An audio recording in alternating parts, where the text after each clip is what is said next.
Hello, kids. Well, what time is it? Yes, indeed, it's story time. And coincidentally, just happens to be my favorite time of the day. I hope you've been enjoying our reading of the book Wonder. We're going to continue that on today in our fourth episode. A little recap. I think when we left off, Augie had started his first day of school. His sister and his mom and dad walked him to the school, and all of the kids were waiting there with their parents and greeting Mr. Tushman. So when Augie finally left his parents, he ran into the school up to his homeroom because he knew where it was, because remember, those other three kids had taken him on a tour before, so he knew exactly where to go. And how did they treat him in homeroom? Well, since he was the first one there, he found himself a seat all the way in the back. And as the other kids started coming in and filling up the seats, he noticed nobody sat next to him. And if it looked like somebody was gonna sit next to him, as soon as they looked at him, they said, "Oh, no, I meant to sit over there." And they'd move. Wow, how would you feel if that was happening to you? Well, also, so he met his homeroom teacher, Miss Petosa, and his English teacher, Mr. Brown. And as you know, Mr. Brown told them in English that he was going to teach them how to learn who they are by studying precepts. Remember? Okay. Let's pick up where we left off. This first section is called Lunch.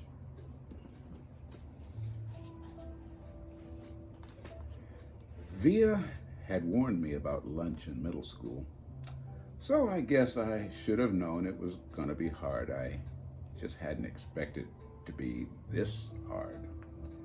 Basically, all the kids from all the fifth grade classes poured into the cafeteria at the same time, talking loudly and bumping into one another while they ran to different tables.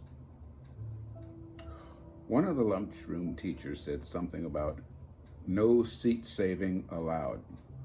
But I didn't know what that meant, but no one else did either, because just about everyone was saving seats for their friends. I tried to sit down at one table, but the kid in the next chair said, "Oh, sorry, but someone else is sitting here." So I moved to an empty table and just waited for everyone to finish stampeding and the lunchroom teacher to tell us what to do next. As she started telling us the cafeteria rules, I looked around to see where Jack was sitting, but I didn't see him on my side of the room.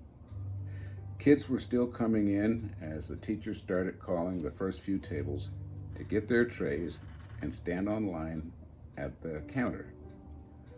Julian, Henry, and Miles were sitting at a table towards the back of the room. Mom had packed me a cheese sandwich, graham crackers, and a juice box, so I didn't need to stand on line when my table was called. Instead, I just concentrated on opening my backpack, pulling out my lunch bag, and slowly opening the aluminum foil wrapping of my sandwich. I could tell I was being stared at without even looking up. I knew that people were nudging each other and watching me out of the corner of their eyes. I thought I was used to those kind of stares by now, but I guess I wasn't. There was one table of girls that I knew were whispering about me because they were talking behind their hands. Their eyes and whispers kept bouncing over to me. I hate the way I eat. I know how weird it looks. I had a surgery to fix my cleft palate when I was a baby, and then a second cleft surgery when I was 4. But I still have a hole in the roof of my mouth.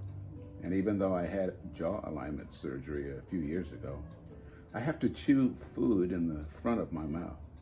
I didn't even realize how this looked until I was at a birthday party once, and one of the kids told the mom of the birthday boy that he didn't want to sit next to me because I was too messy with all my food crumbs shooting out of my mouth. I know the kid wasn't trying to be mean, but he got in big trouble later, and his mom called my mom that night to apologize. When I got home from the party, I went to the bathroom mirror and started eating some saltine crackers to see what I looked like when I was chewing. The kid was right. I eat like a tortoise. If you've ever seen a tortoise eating. Like some prehistoric swamp thing.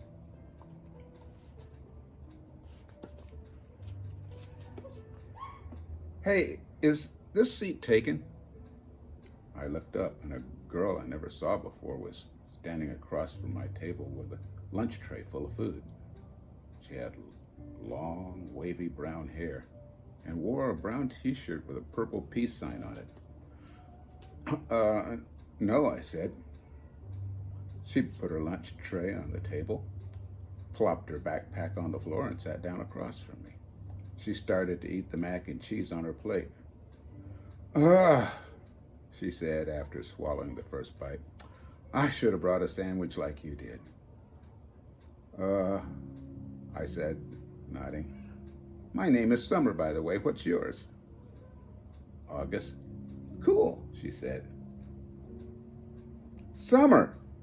Another girl came over to the table carrying a tray. Why are you sitting here? Come back to the table. It's too crowded, Summer answered her. Come sit here. There's more room.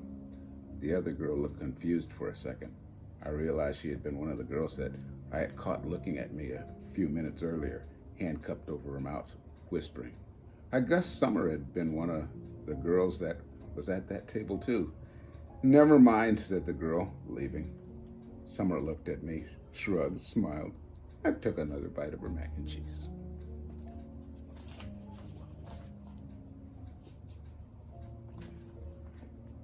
Hey, our names kind of match, she said as she chewed.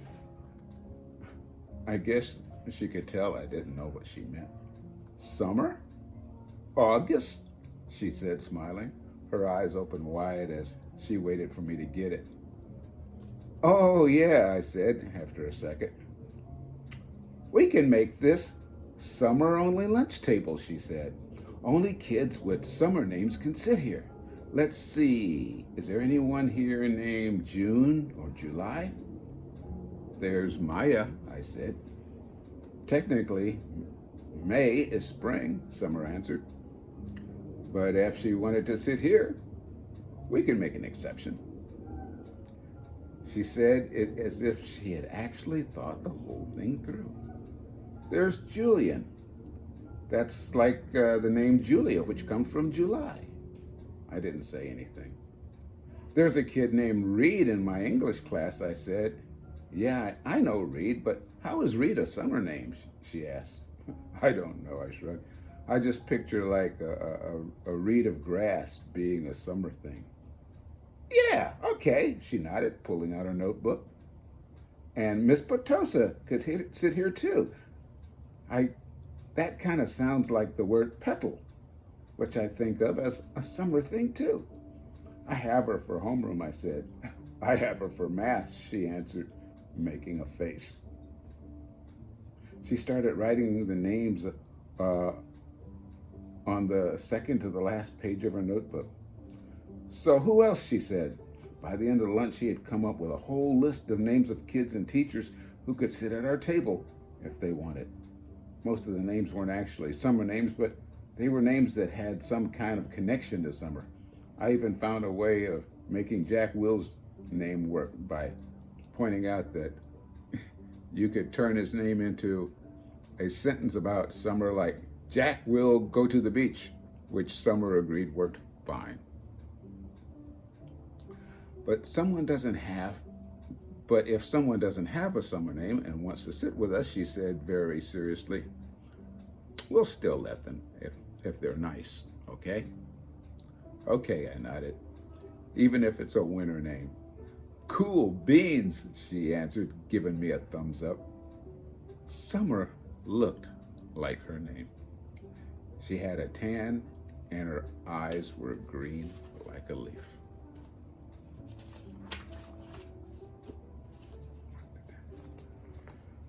Mom always had this habit of asking me how something felt on a scale of 1 to 10. It started after I had my jaw surgery when I couldn't talk because my mouth was wired shut. They had taken a piece of bone from my hip bone and inserted it into my chin to make it look more normal. So I was hurting in a lot of different places. Mom would point to one with her fingers and I would hold up my fingers to show her how much it was hurting. 1 meant a little bit, 10 meant so much. Then she would tell the doctor when she made his rounds, what needed to be adjusted or things like that. Mom got very good at reading my mind sometimes. After that, we got into the habit of doing the 1 to 10 scale for anything that hurts. Like if I had a plain old sore throat, she'd ask 1 to 10, and I'd say 3 or whatever it was. When school was over, I went outside to meet Mom, who was waiting for me at the front entrance, like all the other parents or babysitters. The first thing she said after hugging me was, "So, how was it? 1 to 10. 5, I said, shrugging, which I could tell totally surprised her. Wow, she said quietly. That's even better than I had hoped for. We're picking up Via? Miranda's mother is picking her up today. Do you want me to carry your backpack, sweetness? We had started walking through a crowd of kids and parents, most of whom were noticing me, secretly pointing me out to each other. I'm fine, I said. It looks too heavy, Augie. She started to take it from me. Mom, I said, pulling my backpack away from her. I walked in front of her through the crowd. See you tomorrow, August. It was Summer. She was walking in the opposite direction. Bye, Summer, I said, waving at her. As soon as we were across the street and were away from the crowd, Mom said, Who was that, August? Summer. Is she in your class? I have lots of classes. Is she in any of your classes, Mom said. I don't know. Mom waited for me to say something else, but I just didn't feel like talking. So it went okay, said Mom. I could tell she had a million questions that she wanted to ask me. Everyone was nice? Did you like your teachers? Yeah. How about those kids you met last week? Were they nice? Fine. Jack hung out with me a lot. That's so great, sweetie. What about that boy, Julian? I thought about that Darth Sidious comment. By now it felt like that had happened 100 years ago. He was okay, I said. And the blonde girl, what was her name? Charlotte? Mom, I said everything was nice already. Okay, Mom answered. I honestly don't know why I was kind of mad at Mom, but I was. We crossed Amesfort Avenue, and she didn't say anything else until we turned onto our block. So, Mom said, how did you meet Charlotte if she isn't in any of your classes?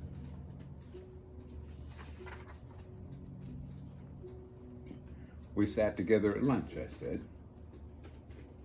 I had started kicking a rock between my feet like it was a soccer ball, chasing it back and forth across the sidewalk. She seems nice. Yeah, she is.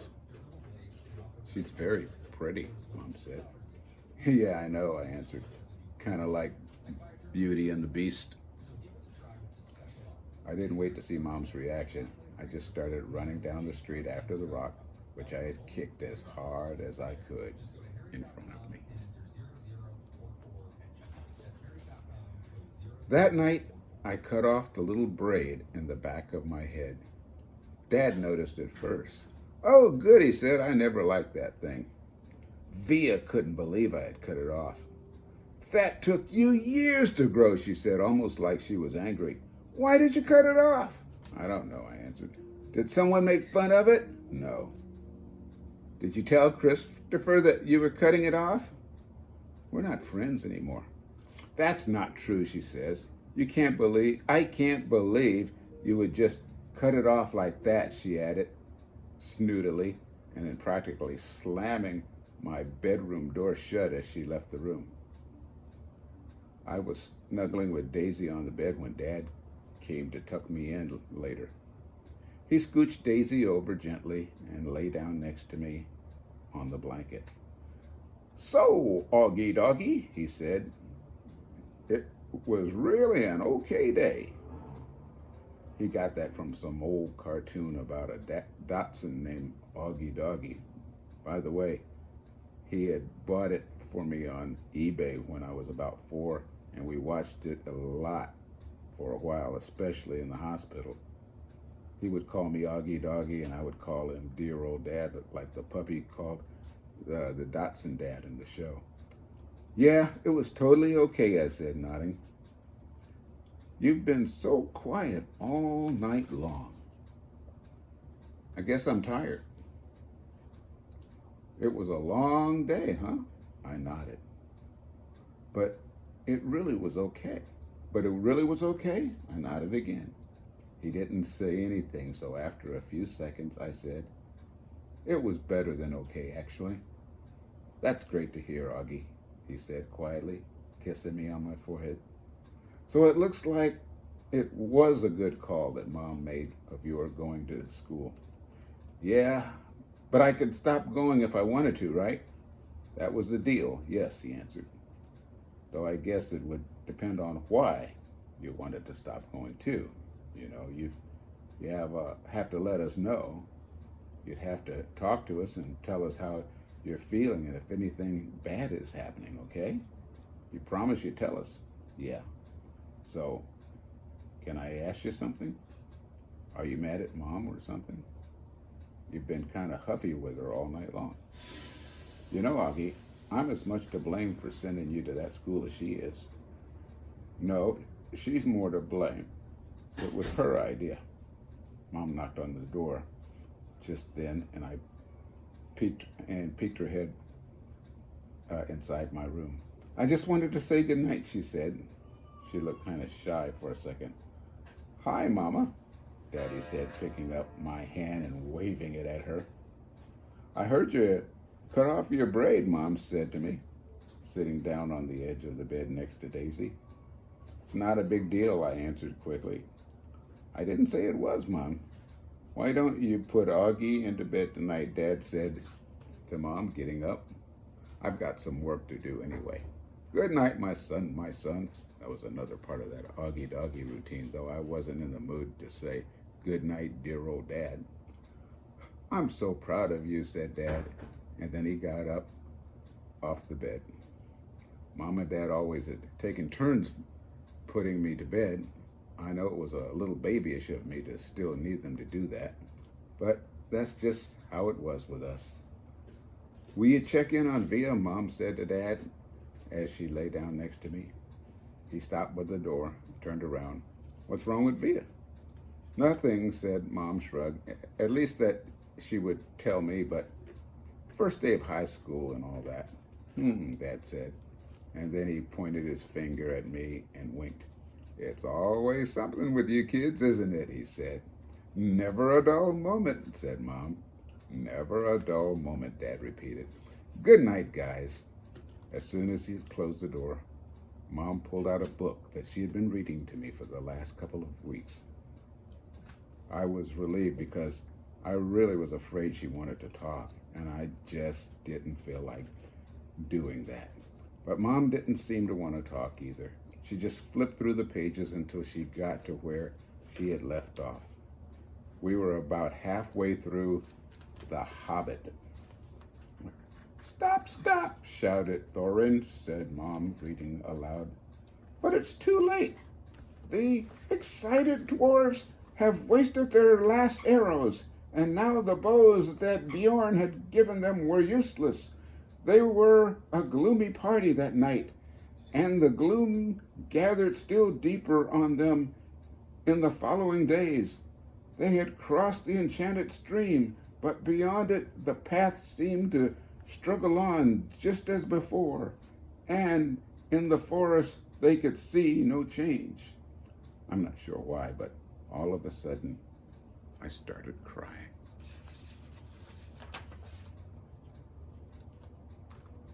Mom put the book down and wrapped her arms around me. She didn't seem surprised that I was crying. "It's okay," she whispered in my ear. "It'll be okay." "I'm sorry," I said between sniffles. "Shh," she said, wiping my tears with the back of her hand. "You have nothing to be sorry about." "Why do I have to be so ugly, Mommy?" I whispered. "No, baby, you're not." "I know I am." She kissed me all over my face. She kissed my eyes that came down too far. She kissed my cheeks that looked like that looked all punched in. She kissed my tortoise mouth. She said soft words that I know were meant to help me, but words can't change my face. The rest of the summer was hard. I wasn't used to getting up so early in the morning. I wasn't used to this whole notion of homework. And I got my first quiz at the end of the month. I never got quizzes when Mom was homeschooling me. I also didn't like how I had no free time anymore. Before, I was able to play whenever I wanted to, but now I felt like I always had stuff to do for school. And being at school was awful in the beginning. Every new class I had was like a new chance for kids to not stare at me. They would sneak peeks at me from behind their notebooks or when they thought I wasn't looking. They would take the longest way around to avoid bumping into me in any way, like I had some germ that they could catch, like my face was contagious. In the hallways, which were always crowded, my face would always surprise some unsuspecting kid who maybe hadn't heard about me. The kid would make a sound you make when you hold your breath before going underwater, a little sound. This happened maybe 4 or 5 times a day for the first few weeks, on the stairs in front of the lockers, in the library. 500 kids in a school. Eventually, every one of them was going to see my face at some time. And I knew after the first couple of days that the word had gotten around about me, because every once in a while, I'd catch a kid elbowing his friend as they passed me, or talking behind their hands as I walked by. I can only imagine what they were saying about me. Actually, I prefer not to even try to imagine it.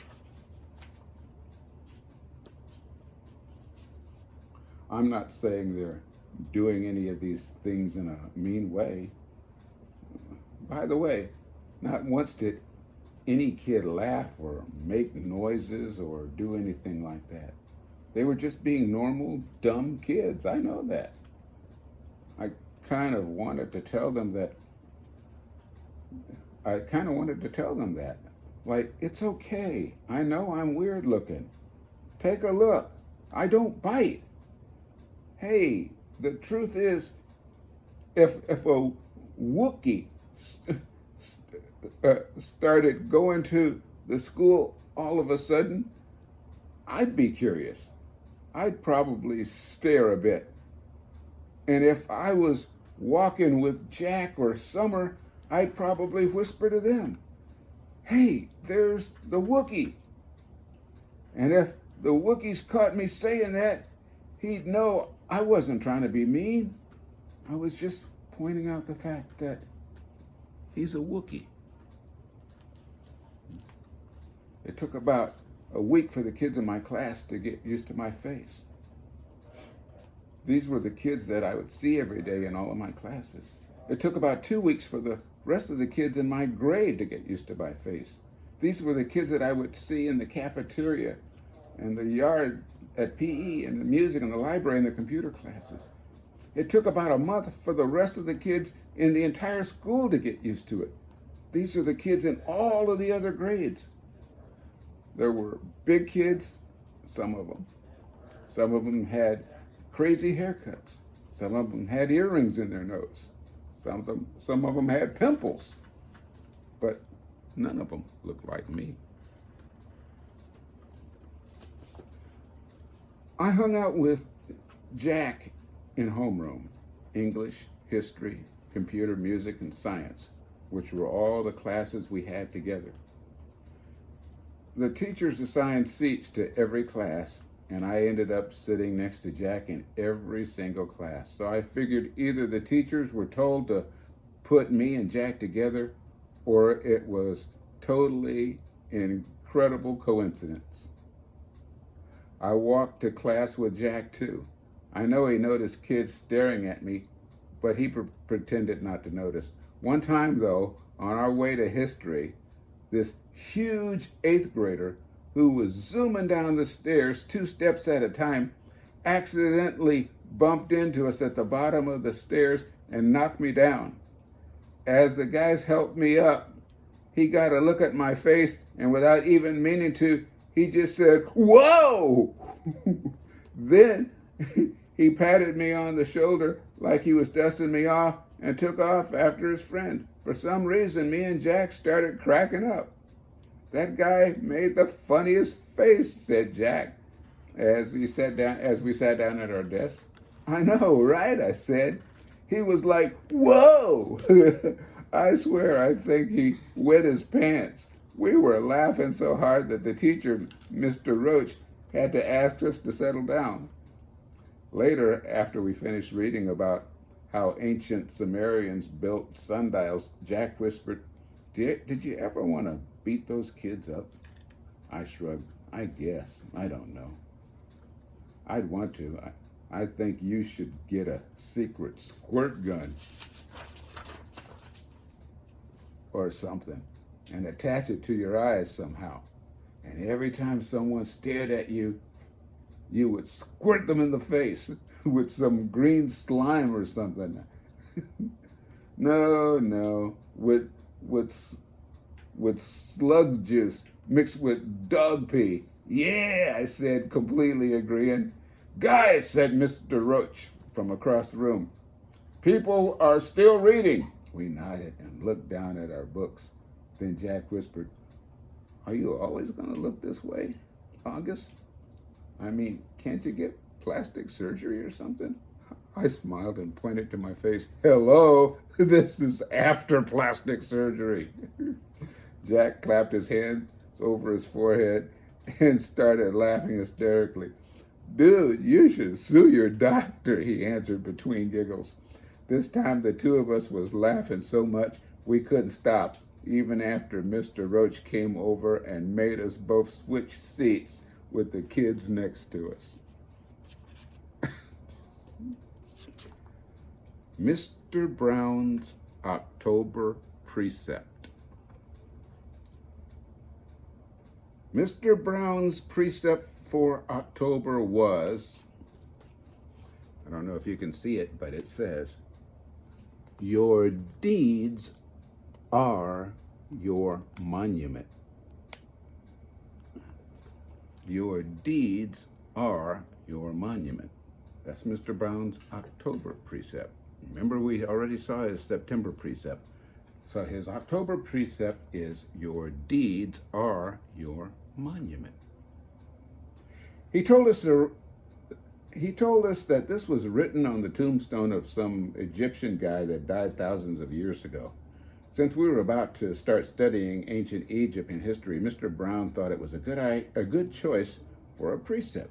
Our homework assignment was to write a paragraph about what we thought the precept meant and how we felt about it. This is what I wrote. This precept means that we should be remembered for the things we do. The things we do are the most important things of all. They are more important than what we say or what we look like. The things we do outlast our mortality. The things we do are like monuments that people build to honor heroes after they've died. They're like the pyramids that the Egyptian built to honor the pharaohs. Only instead of being made of stone, they're made out of memories people have of you. That's why your deeds are your monuments. Build with memories instead of with stones. Let's stop right there. Mr. Brown's October precepts. I think we're going to be learning a lot from these precepts as we go. I hope you're enjoying this story as much as I do. I really like it. Well, you be here for episode 5 next time, okay? Until then, you are strong, you are smart, and without a doubt, you are loved. Bye-bye.